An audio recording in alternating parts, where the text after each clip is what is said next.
que Deus então derrama o seu espírito sobre ele, ao ser ele ungido rei de Israel, ele agora já se sente alguma coisa. Então, quando ele conquista aquela vitória na batalha e julga ele, e sabia no coração que tinha descumprido o que Deus mandou, ele começa a se achar alguma coisa. E levanta um monumento para quem, irmãos? Para ele. Não foi para Deus, foi para ele que ele levantou o monumento. E aqui mostra o coração dele onde estava. Estava nele mesmo. Nele mesmo. E em todo o Evangelho nós vamos ver que a mensagem central é que nós devemos ser em Cristo para a glória de Deus. Se nós não somos para a glória de Deus, nós somos para a vergonha.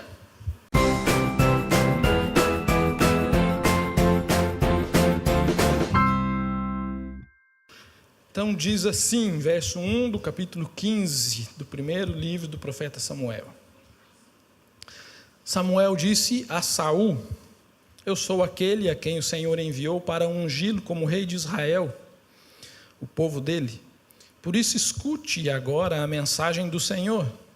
Assim diz o Senhor dos exércitos: castigarei os amalequitas pelo que fizeram a Israel, atacando-o quando saía do Egito. Agora vão, ataquem os amalequitas e consagrem ao Senhor para destruição tudo o que lhes pertence. Não poupem. Matem homens, mulheres, crianças, recém-nascidos, bois, ovelhas, camelos e jumentos. Então convocou Saul os homens e os reuniu em Telaim, 200.000 soldados de infantaria e 10.000 homens de Judá. Saul foi à cidade de Amaleque e armou uma emboscada no vale. Depois disse aos quineus: retirem-se, saiam do meio dos amalequitas, para que eu não os destrua junto com eles, pois vocês foram bondosos com os israelitas, quando eles estavam vindo do Egito. Então os quineus saíram do meio dos amalequitas, e Saul atacou os amalequitas por todo o caminho, desde Avilá até Sur, a leste do Egito. Capturou vivo Agag, rei dos amalequitas, e exterminou o seu povo. Mas Saul e o exército pouparam Agag e o melhor das ovelhas e dos bois, os bezerros gordos e os cordeiros. Pouparam tudo o que era bom, mas tudo o que era desprezível e inútil destruíram por completo. Então o Senhor falou a Samuel: arrependo-me de ter posto Saul como rei, pois ele me abandonou e não seguiu as minhas instruções. Samuel ficou irado e clamou ao Senhor toda aquela noite. De madrugada, Samuel foi ao encontro de Saul, mas lhe disseram: Saul foi para o Carmelo, onde ergueu um monumento em sua própria honra, e depois foi para Gilgal. Quando Samuel o encontrou, Saul disse: o Senhor te abençoe, eu segui as instruções do Senhor. Samuel, porém, perguntou: então que balido de ovelhas é esse que ouço com os meus próprios ouvidos? Que mugido de bois é esse que estou ouvindo?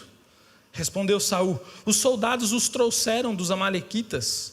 Eles pouparam o melhor das ovelhas e dos bois para sacrificarem ao Senhor, o teu Deus, mas destruímos totalmente o restante. Samuel disse a Saul: fique quieto, eu lhe direi o que o Senhor me falou esta noite. Respondeu Saul: dize-me. E Samuel disse: embora pequeno aos seus próprios olhos, você não se tornou o líder das tribos de Israel?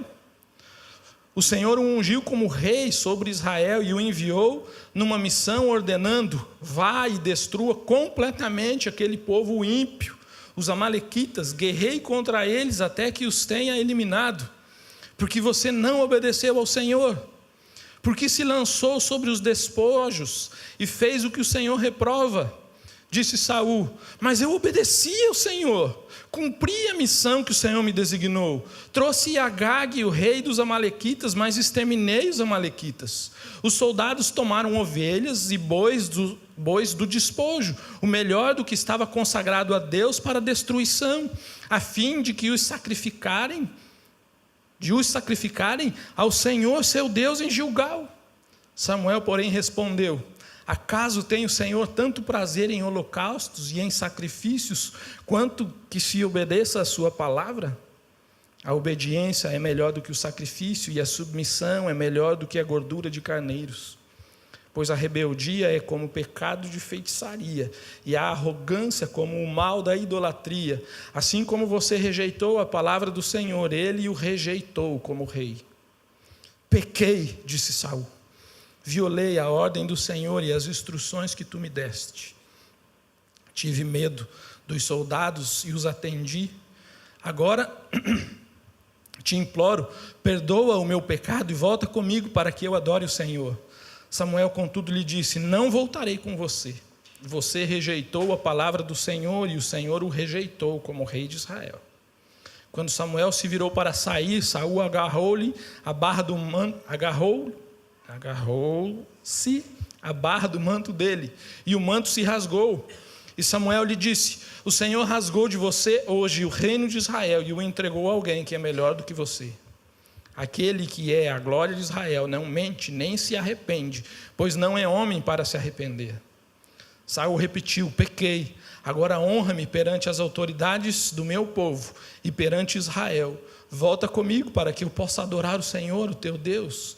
E assim Samuel voltou com ele, e Saul adorou o Senhor. Então Samuel disse-me: traga-me Agag, o rei dos amalequitas. Agag veio confiante, pensando: com certeza já passou a amargura da morte.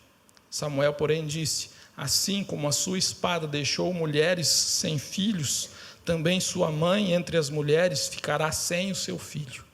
E Samuel despedaçou Agag perante o Senhor em Gilgal. Então Samuel partiu para Ramá, e Saul foi para sua casa em Gibeá de Saul. Nunca mais Samuel viu Saul até o dia de sua morte, embora se entristecesse por causa dele, porque o Senhor arrependeu-se de ter estabelecido Saul como rei de Israel. Amém? Grande, né, irmãos? Irmãos, como essa mensagem, na verdade, eu comecei a pregá-la hoje de manhã, então a gente vai precisar fazer uma recapitulação rápida para que quem não estava de manhã, que é a grande maioria, não estava aí de manhã, né, possa entender, não pegar a coisa do meio do caminho.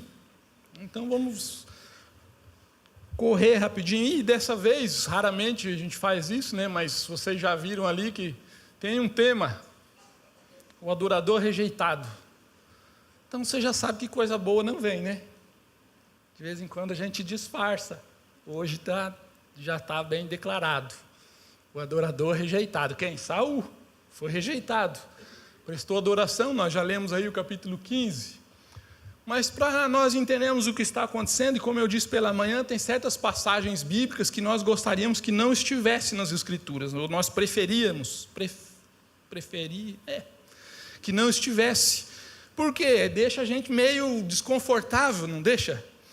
No começo do capítulo 15, quando Samuel leva a mensagem lá para Saul e diz: é para destruir tudo. Tudo é tudo. Para sobrar nada, nem mulher, nem criança, nem recém-nascido, nada, para destruir tudo. Assim, puxa vida, mas como que Deus é esse? Né? Nós não vamos entrar especificamente, como eu disse de manhã também, nessa questão. Vou passar algumas coisas para você tentar entender. Se você não entender, marca um horário aí para conversar comigo que eu explico, sem nenhum problema. Mas a primeira coisa é você lembrar que tudo isso é por conta da dureza do coração do homem. Dureza do coração do homem. Mas quem eram esses amalequitas? Os amalequitas eram a descendência de Amaleque, que era neto de Esaú, irmão de Jacó. Esaú, irmão de Jacó. Né? Então, ele é neto de Esaú. Foi o primeiro povo que atacou Israel quando este saiu do Egito. Quando Israel sai do Egito, irmãos, e nós temos que ter em mente, quando lembramos desses amalequitas, que Deus está formando o ventre do Messias. Deus está formando o ventre. Que ventre? Israel. De onde sai o Messias. E ele está guardando Israel. E vive-se num tempo de barbárie. Aquela época na terra era de barbárie. Os amalequitas não eram nenhum povo santinho, tadinho, bonzinho que Deus mandou destruir. Era um povo perverso, um povo de coração endurecido, que nasceu em rebeldia da descendência de Esaú, pela desobediência de Esaú, que foi atrás de uma mulher cananeia, para ter o seu filho, porque sabia que isso desagradaria o seu pai Isaque. E daí vem a descendência de Amaleque, já nessa rebeldia, os amalequitas. E desde sua origem havia uma inimizade muito grande com os judeus, com os israelitas, nessa época, israelitas. Então, quando Israel sai do Egito, eles são esse primeiro povo que começa a atacar e saquear Israel. Por onde? Pela retaguarda, pelos mais fragilizados, os que não conseguiam acompanhar o ritmo da jornada. Então eles faziam emboscadas no deserto para atacar os mais idosos, os enfermos, as crianças, eram os que eles atacavam, matavam e roubavam. Então foi o primeiro povo que atacou Israel quando esse saiu do Egito. Foi o povo que entrou em guerra com Israel um ano depois. Entre essa linha e essa, né, irmãos, passam-se aí pelo menos uns 430 anos. Quando nasce Amaleque, até formar esse povo de amalequitas, Israel nessa época vai para o Egito, fica lá 430 anos como escravos, e saem de lá um povo, e nesse meio tempo também formou-se um povo de Amaleque, os amalequitas. Um ano depois desse primeiro ataque, um ano depois eles entram em guerra com Israel. Quando Israel faz a primeira incursão para entrar na terra, eles entram em guerra para que Israel não entre na terra. E se você lembrar, a guerra que Moisés tem que ficar com os braços levantados e Josué então guerreando e prevalecendo enquanto Moisés tem seus braços levantados. É essa guerra aí contra os amalequitas. Ele é um povo que saqueou e pilhou Israel por muitos anos depois que Israel entra na terra. Israel já está na terra, toma posse da terra que lhes foi prometida, mas os amalequitas continuam ao redor e eles viviam de saques e de pilhagem. Né? Pilhagem é o quê? Tomar a posse do outro. Eles chegavam e expulsavam os donos daquela propriedade e tomavam para si. E assim eles viviam, especialmente ali no período pré-Gideão, junto com os amonitas, durante 7 anos. Eles fizeram isso com muita intensidade. Gideão derrotou aos moabitas e os amalequitas. Então é o povo que começa também, depois disso, a se infiltrar em Israel. Eles começam a viver entre o povo de Israel. E começam a virar alvo de cobiça, porque Israel, uma grande dificuldade, isso tudo a gente viu de manhã. Israel não conseguia deixar de cobiçar aquilo que estava nas nações ao redor. Cobiçar o quê? Os costumes, as práticas, os deuses, as mulheres. E começava então a deturpar as suas práticas, os mandamentos de Deus e aquilo que Deus vinha formando Israel para que o Messias surgisse, começa a ser deturpado. E esse povo está lá dentro e começa a deturpar a prática de Israel. Então, continuando, quem eram os amalequitas, assim como há tipos de Cristo na Bíblia, há tipos de Satanás e de seus demônios, e os amalequitas são um tipo de Satanás. Por quê? Porque tentaram impedir o povo de entrar na terra, assim como Satanás tenta nos impedir de conhecer a Deus. Tenta nos impedir que nós tenhamos o conhecimento de Deus. Assim, os amalequitas não queriam que aquele povo entrasse na terra. Segundo, tentou roubar do povo aquilo que era promessa. Assim, Satanás age na vida de cada um de nós, tentando roubar das nossas vidas, das nossas mentes, a promessa de Deus em Cristo para nós.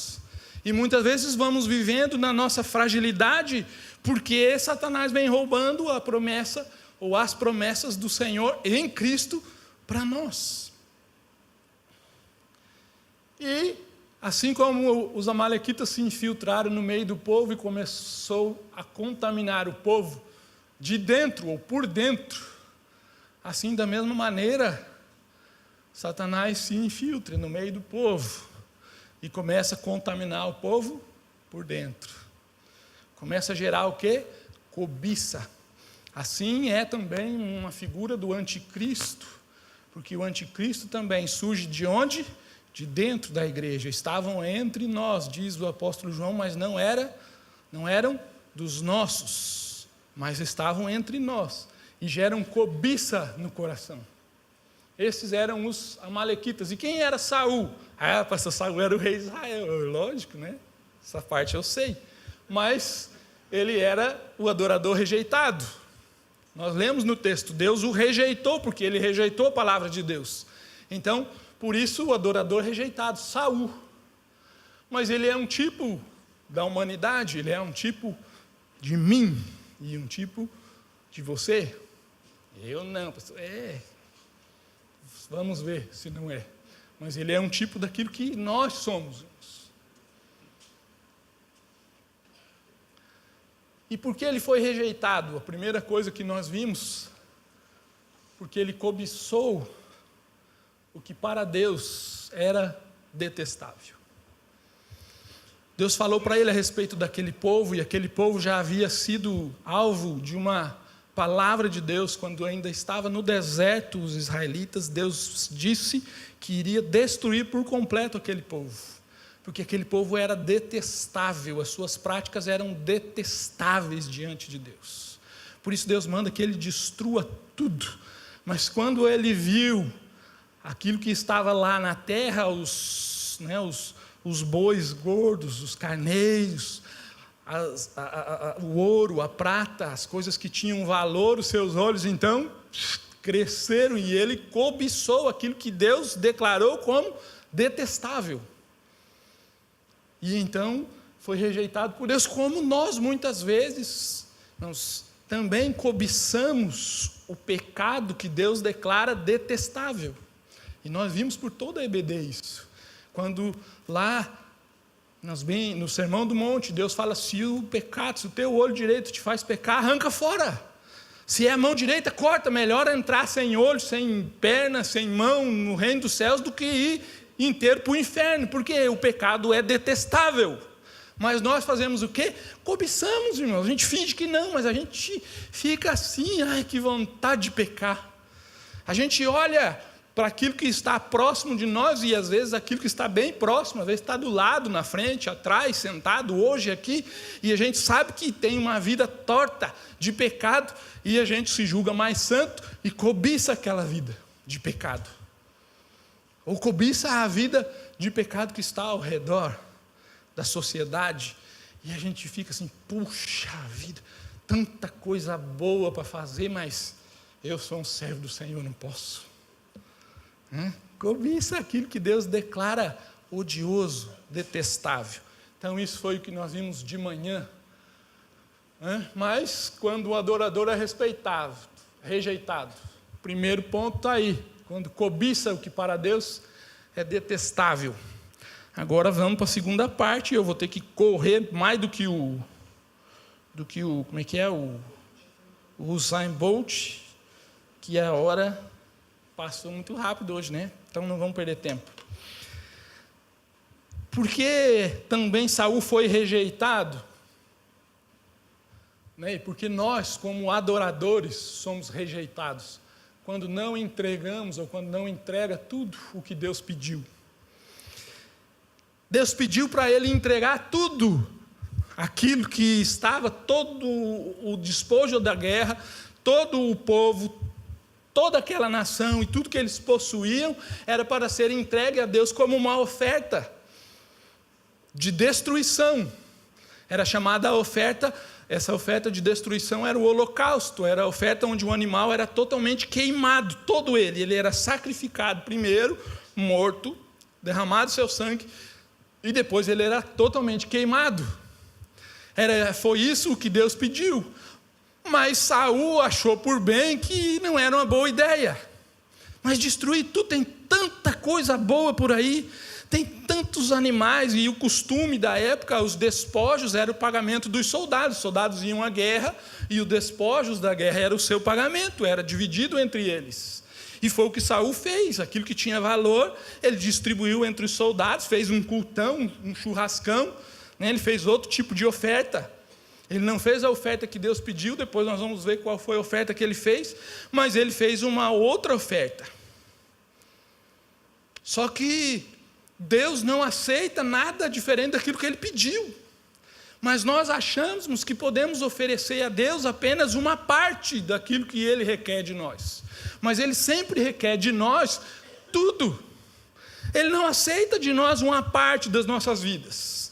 Ele não aceita setores da nossa vida. Ele nos aceita em Cristo se nós nos entregamos por completo. O próprio Cristo já disse que quem não morrer, como cantamos hoje, quem não for crucificado com Cristo, morto por completo, morto, e aí sim entregue, completamente destruído, porque o morto está destruído, aí então o Senhor recebe.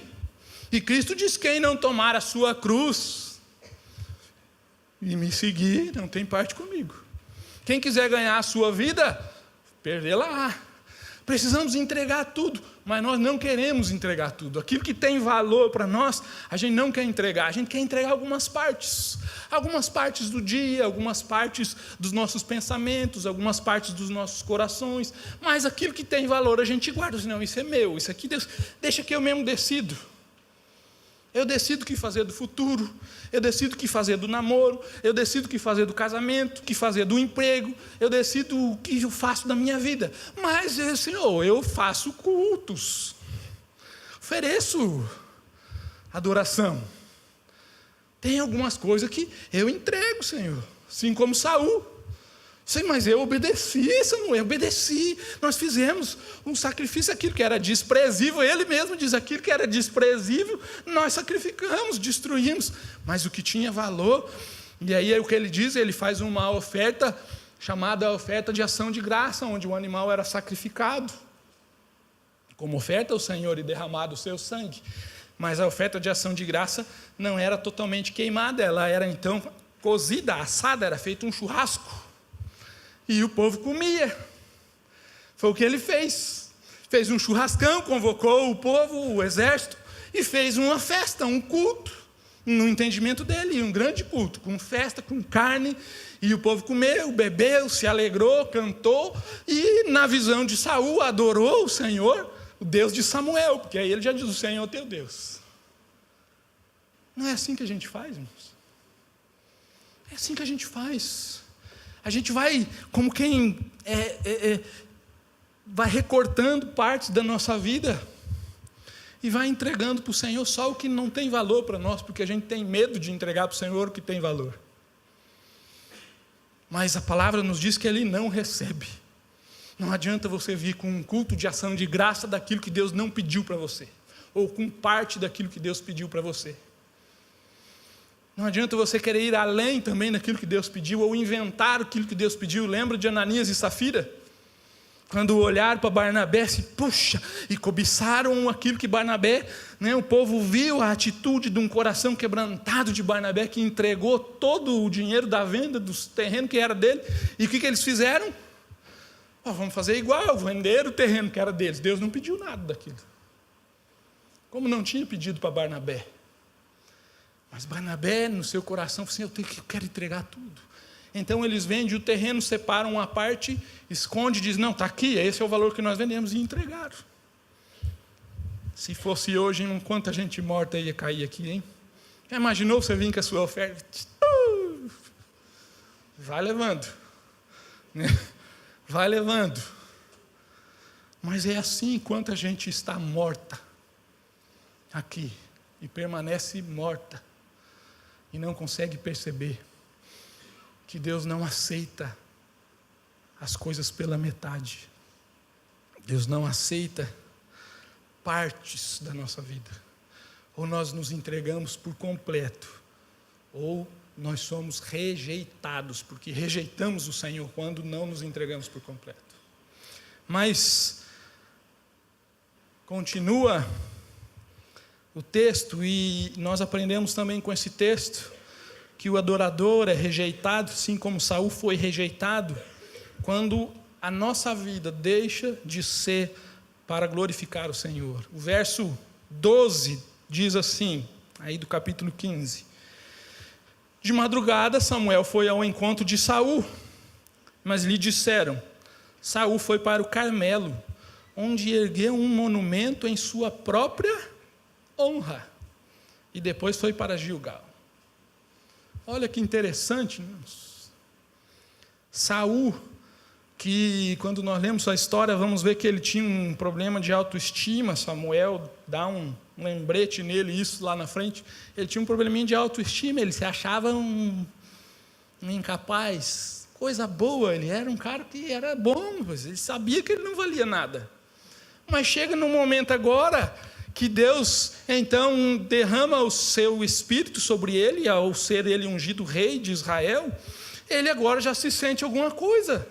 Então, quando ele conquista aquela vitória na batalha e julga ele, e sabia no coração que tinha descumprido o que Deus mandou, ele começa a se achar alguma coisa.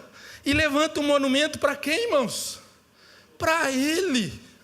Não foi para Deus, foi para ele que ele levantou o monumento. E aqui mostra o coração dele onde estava. Estava nele mesmo. Nele mesmo. E em todo o Evangelho nós vamos ver que a mensagem central é que nós devemos ser em Cristo para a glória de Deus. Se nós não somos para a glória de Deus, nós somos para a vergonha.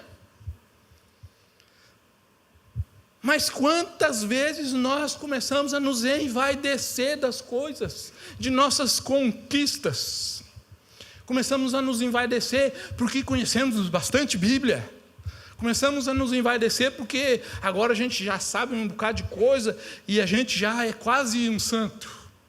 E a gente começa a olhar para os outros ao redor e começa a ver, puxa, esse povo precisa se santificar, esse povo é difícil, esse povo é ruim. Graças a Deus que eu sou santo.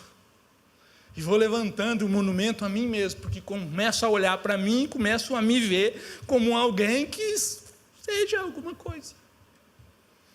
E ainda que eu esteja caminhando em santidade, eu continuo sendo a mesma porcaria que sempre fui. Porque se fosse possível hoje, porque no Novo Testamento as coisas mudaram, no Antigo Testamento Deus dava o Espírito e Deus tirava o Espírito. Hoje Ele dá o Espírito e não tira. Pode até você discordar, mas diz a palavra do Senhor que os dons são irrevogáveis. Ele dá o Espírito e não tira, mas se fosse possível Ele tirar o Espírito de nós, o que sobrava? Como disse o Yuri aqui, é um novo homem, porque o Espírito de Deus está sobre ele. Tira o Espírito, o que sobra? O velho Yuri de sempre, assim como eu. Tira o Espírito, o que sobra? A porcaria que eu sempre fui afastado de Deus. Isso nunca pode sair das nossas consciências, de que nós continuamos sendo detestáveis se nós não estamos crucificados com Cristo, se nós não entregamos tudo, se nós de fato não levantamos um altar à glória de Deus em tudo aquilo que fazemos, e não apenas em parte, como Samuel quis fazer, e quis então a sua própria glória. Tem gente que faz isso de maneira diferente, se vitimando em todas as coisas. Já viu aquelas pessoas que estão sempre, ninguém me ama, ninguém me quer, o pessoal me rejeitou, a igreja não me procura, ninguém me liga, eu fiquei 2 domingos sem ir, o pastor não me ligou. Tem um monte, meus. Sabe o que é isso? É um monumento a você mesmo. Essa é a verdade. Ainda que nós possamos sim pecar como pastores e como igreja, em atender as pessoas, em perceber que elas não estão aqui, em perceber que precisam de socorro, de ajuda, nós pecamos também. Mas peca a pessoa que também se vitimiza, porque ela levanta um altar a si mesmo. E fica... Há uns 2 anos atrás, irmãos, está gravando? Vai azar. Uns 2 anos atrás, está lá no Facebook. Até hoje está lá. Todo mundo vai entrar no Facebook da igreja, hein? Nós recebemos um visitante, eu não sei quem é. Eu acho que é uns 2 anos. E ela escreveu depois lá no Facebook que a palavra pregada, não sei quem pregou, mas que a palavra pregada, graças a Deus, foi uma palavra poderosa de Cristo. Mas que ela, ninguém abraçou ela. Puxa, que coisa terrível na nossa igreja. Mas aí ela disse, porque se vocês forem na minha igreja, nós vamos cantar uma música para vocês, visitantes. E você vai ser pedido que você fique de pé. e que então as pessoas vão rodear, vão abraçar. Está lá, não lembro direito, posso estar até aumentando um pouquinho, né? Depois você vai ler e vai dizer, ó, o pastor mentiroso.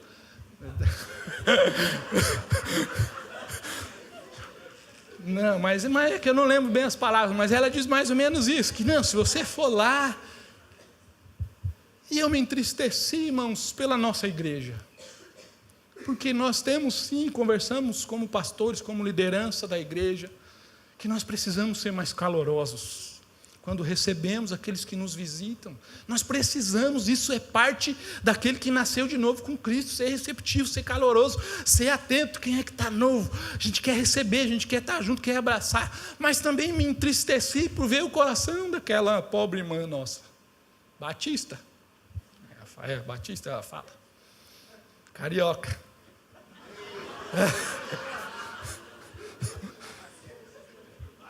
ainda bem que eu sou casado com um carioca, né? Né, mas... Por quê?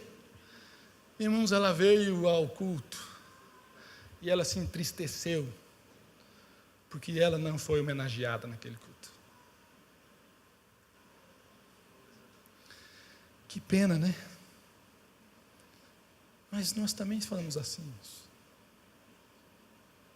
Quantas vezes a gente faz biquinho porque alguém não cumprimentou, porque alguém não fez, porque o pastor me disse uma palavra que desceu meio atravessada. É a gente, sou eu sou assim também, não sou diferente. Se eu recebo uma palavra atravessada, ela desce atravessada também. Tem que tomar água, né? Porque não desce. E eu preciso ir até o Senhor e clamar pelo seu perdão e falar, Senhor, me ajuda a não me esquecer que eu já morri. E que eu não sou mais o ídolo de mim mesmo, que eu fui um dia. Mas que a minha vida precisa ser para a glória do Senhor, ainda que seja sendo envergonhado, sendo rejeitado pelas pessoas, desagradando pessoas.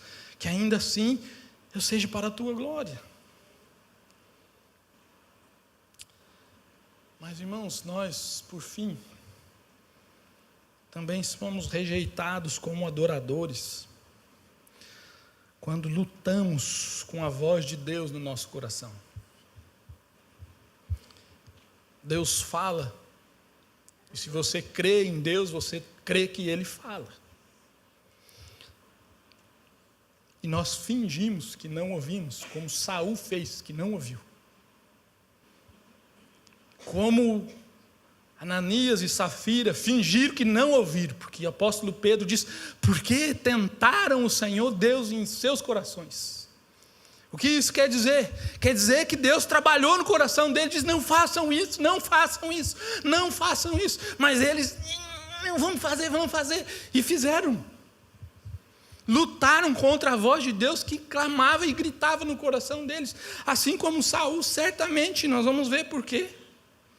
Quem sabe Saul ouviu os seus conselheiros, a voz do povo não é a voz de Deus?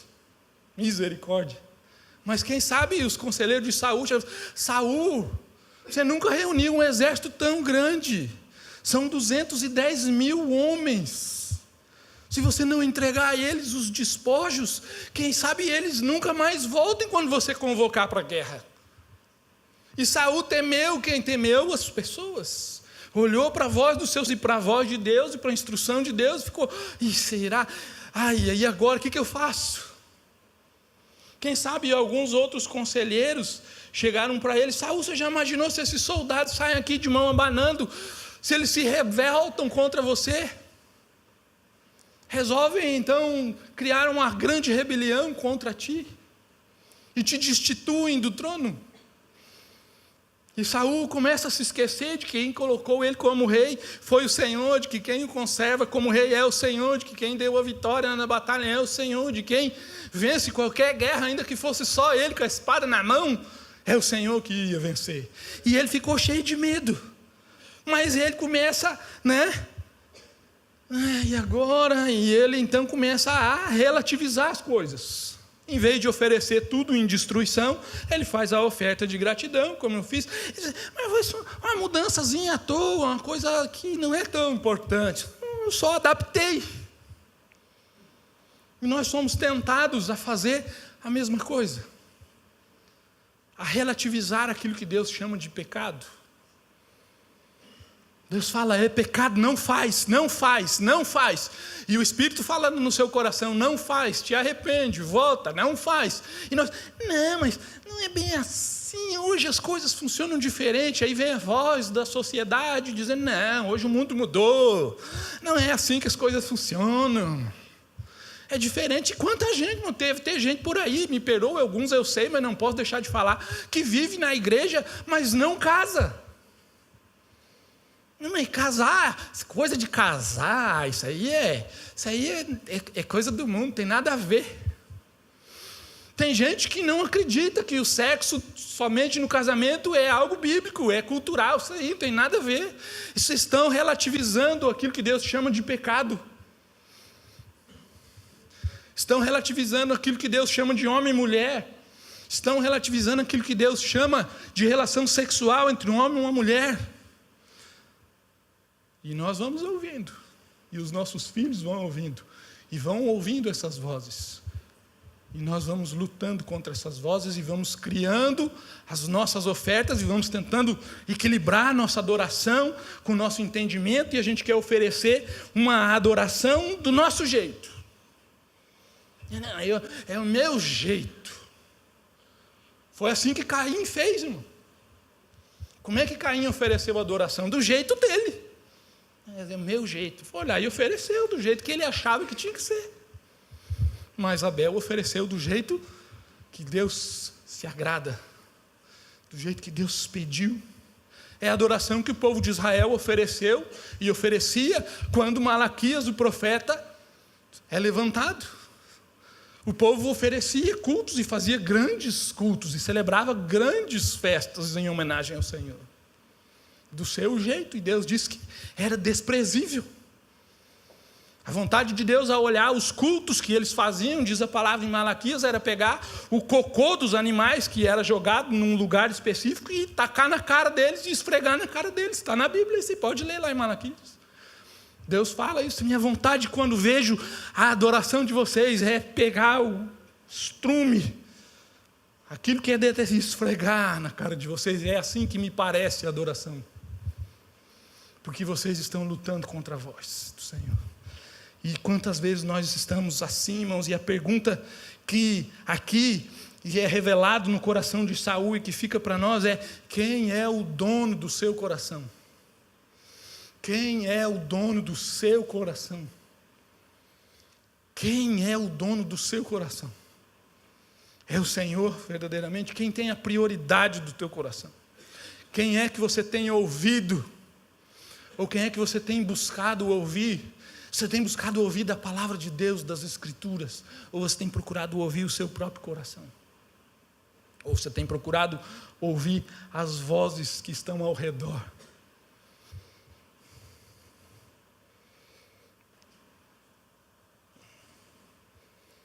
Nós lutamos com a voz do Senhor para que a nossa vontade prevaleça. E aí, o Senhor não pode aceitar a nossa adoração. E você vai controlando a sua vida, fazendo tudo do jeito que quer. E o Senhor dizendo: não faça isso. Não faça assim. E o Espírito falando. E você luta contra. Mas ouve aquilo que te agrada. Mas para agradar ao Senhor, nós precisamos aprender que a primeira pessoa que precisa ser desagradada somos nós mesmos. Somos nós mesmos. Eu preciso me desagradar para que eu possa agradar ao Senhor. Mas a gente quer se agradar. E o evangelho que vem sendo pregado hoje, em grande parte, é um evangelho que agrada os ouvidos. É um evangelho, como disse essa manhã, que não anuncia mais o pecado e a miséria. Anuncia um Deus pateta, um Deus que aceita tudo e que te abençoa e abre as janelas e te dá dinheiro, te faz ser próspero e vai te levar para o céu, porque afinal de contas Ele é bonzinho e que todo mundo vai ser salvo. E rico, quero ver arrumar dinheiro para todo mundo. Mas como pode alguém entender a necessidade da cruz, da violenta cruz do nosso Senhor Jesus Cristo, sem entender o seu próprio pecado e a sua própria maldade? E se você não se vê assim como Saul, como eu me vejo tantas vezes, se você não se vê como Saul, então eu te vejo como um grande fariseu. Porque nós precisamos tomar a nossa cruz a cada dia. É todo dia que eu preciso morrer, e vai ter dias aonde o pecado vai prevalecer em nós. Mas se nós continuarmos ouvindo a voz do Espírito, quando o pecado surgir na vida da gente, o Espírito se entristece, diz a palavra de Deus. E quando ele se entristece lá dentro de nós, ele provoca a tristeza no nosso coração e diz a nós: você me entristeceu, você pecou, então eu me entristeço, meu coração se quebranta e eu clamo com todas as minhas forças: Senhor, tem misericórdia de mim, que sou pecador. E então o sangue de Jesus novamente me é revelado e eu agradeço o Senhor que me santificou. E sigo adiante, lutando contra o pecado. Como você tem vivido? Acomodado? Satisfeito com aquilo que você é? Levantando monumentos? Lutando contra a voz de Deus? Para agradar as pessoas, para agradar você mesmo, para fazer prevalecer a vontade sua? Como você tem vivido? E Samuel fala duas coisas muito sérias e muito graves. Ele diz que quando nós preferimos a aparência no lugar da sinceridade, que foi o que Samuel fez, no lugar da obediência, quando nós entregamos um culto bonito sem santidade, sem obediência, quando nós decidimos cantar e adorar aquilo que nós não vivemos e não somos, quando nós não temos o compromisso e a obediência no particular do nosso coração, mas temos o compromisso público diante de Deus, Samuel diz que nós somos culpados de feitiçaria. Verso 23 diz: pois a rebeldia é como o pecado de feitiçaria, e a arrogância como o mal da idolatria. Assim como você rejeitou a palavra do Senhor, ele o rejeitou como rei. É assim que Deus vê-nos.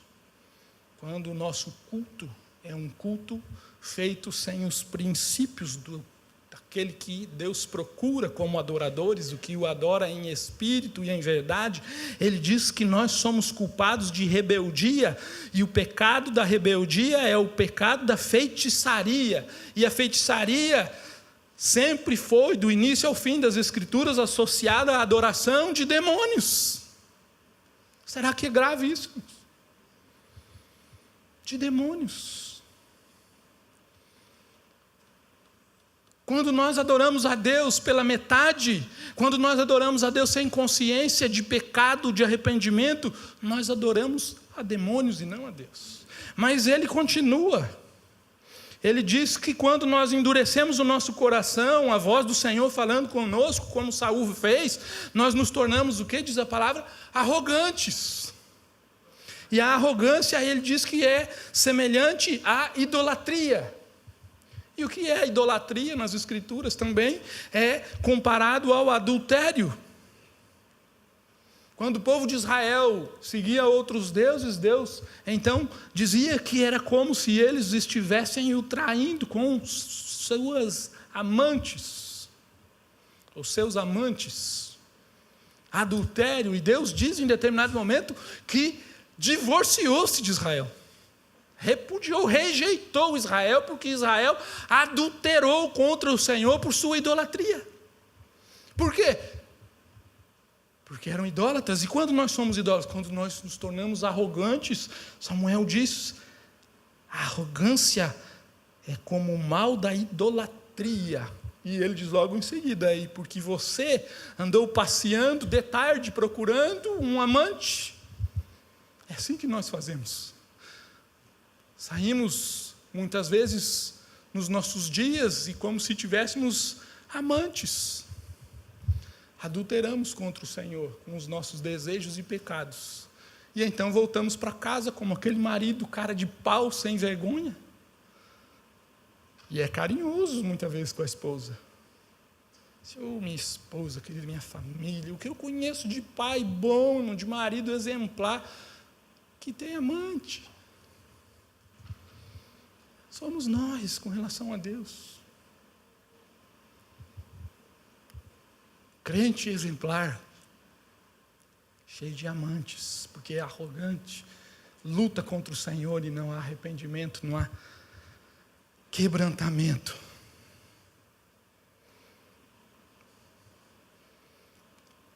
Mas a boa notícia, a boa nova, é que o Senhor continua não resistindo a um coração quebrantado e contrito. Como não resistiu o coração verdadeiramente quebrantado e contrito de Davi, mas resistiu ao coração de Saul, porque não foi quebrantado, quando ele disse, pequei, eu pequei, vamos comigo e venha comigo diante do povo, para que o povo veja que você está comigo. Ele continuava com medo do povo, não havia arrependimento nenhum, tudo mentira, tudo discurso. Chama Samuel, vamos comigo e adore junto comigo diante do povo, porque ele temia ser rejeitado pelo povo, e Samuel estava dizendo, Deus te rejeitou. Aí ele, puxa, mas tudo bem, mas vamos lá adorar diante de Deus, para que o povo não me rejeite. Triste, né? Davi, quando é confrontado com o seu pecado, sai em profunda tristeza, agonia, se tranca e diz, Senhor, se fosse possível eu sacrificaria todos os animais, derramaria o sangue que fosse necessário, para que o teu Espírito não fosse retirado de mim, mas eu sei que não adianta, então purifica-me com o teu isopo, purifica-me com o sangue de Cristo Jesus. Esse é o coração que Deus olha, não posso resistir. E então a obra de Cristo se faz eficaz naquela vida, e o santificar. Por isso nós olhamos para Davi e falamos assim, como é que pode esse camarada do mais safado que tem nas Escrituras? Deus fala, esse é o homem segundo o meu coração. Mas era um coração que era quebrantado. Quando pecava e confrontado, ele se entristecia e valorizava o Espírito que estava sobre ele e não lutava contra a voz do Senhor. Tem sido o seu coração quebrantado, contrito, que clama pelo Senhor a cada dia e pelo perdão do Senhor, e justamente por isso a palavra diz que Jesus, nosso Senhor, permanece à direita de Deus, o Pai, intercedendo por nós, porque nós continuamos precisando da intercessão dEle.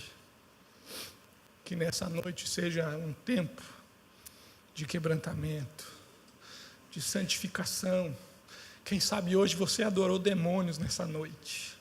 Quem sabe hoje você foi culpado de adultério diante do Senhor, por sua arrogância, porque chegou aqui e abriu a boca com uma vida não santificada em Cristo, não quebrantada. Mas você pode, porque o Senhor em Cristo pode te acolher e dizer, meu filho, venha cá. Eu vou continuar aquilo que eu comecei, eu vou santificar a tua vida. Mas para isso você precisa entregar tudo. E entregar tudo custa. Nos custa algumas coisas. Nos custa algumas dores. Nos custa algumas frustrações. Nos custa abrir mão daquilo que é valioso para nós. Mas quando recebemos a graça do Senhor, como Paulo diz, aquilo que para mim era lucro, virou perda. Considerei tudo como esterco, comparado ao sublime conhecimento de Deus na face de Cristo. Que nós saiamos daqui, de fato, arrependidos, contritos e transformados. Porque, do contrário, sairemos daqui rejeitados, divorciados. Como o Senhor Jesus continua dizendo no Novo Testamento, que o adultério rompe uma aliança. E é passível de um genuíno divórcio, o adultério. Assim, o Senhor continua nos dizendo a mesma coisa. Que nós apresentemos o nosso coração em sinceridade diante do nosso Deus.